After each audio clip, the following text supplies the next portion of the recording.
through mobilizing the thoracic spine, it's really nice to put the thoracolumbar fascia under duress. And this yoga position, known as child's pose, is a very simple way to do that.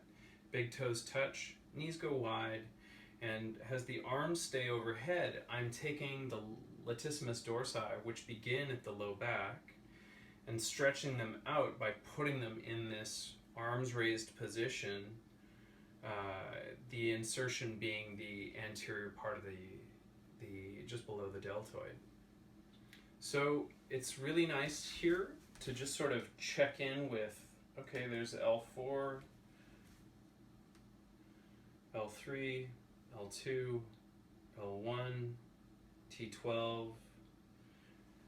There was a little bit of a space in between T12 and L1 that we've kind of negated, and has been negated as well with the position, which suggests that it's not necessarily skeletal in origin, that there is some mobility there.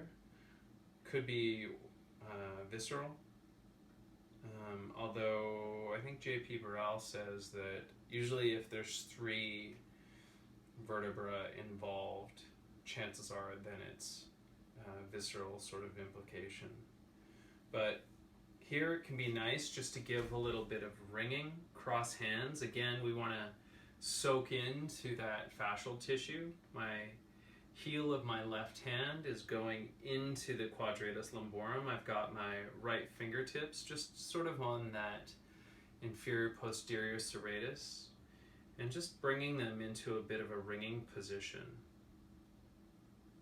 Trying to compose that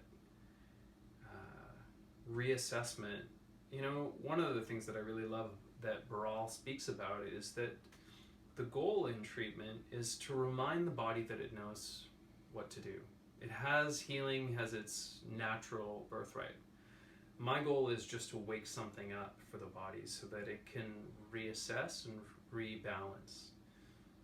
So giving that little bit of ring, I'm not only just wringing out the kidneys, which sit retroperitoneally and are involved in this sort of unwinding. You've got Greenfeld's triangle just below at the bottom of the rib cage here. I'm going to take my fingers, brace them into the QL, and just on the opposite side give the right kidney a bit of chance to experience that unwinding. Again, I want to compose a little bit of directional force in between the 2 hands. Give the tissue a little bit of chance to connect. Find that line that exists between the 2, and then play within it. See if that 3rd dimension requires a deeper breath. You've got the diaphragm expanding here, descending, massaging through that abdominal wall, and then, you know, as the diaphragm releases and floats back up, it's going to put the psoas and associated viscera under a little bit of traction. And just listening to my hands, watching that tissue as it chooses to unwind, to release, and just looking for a bit more space.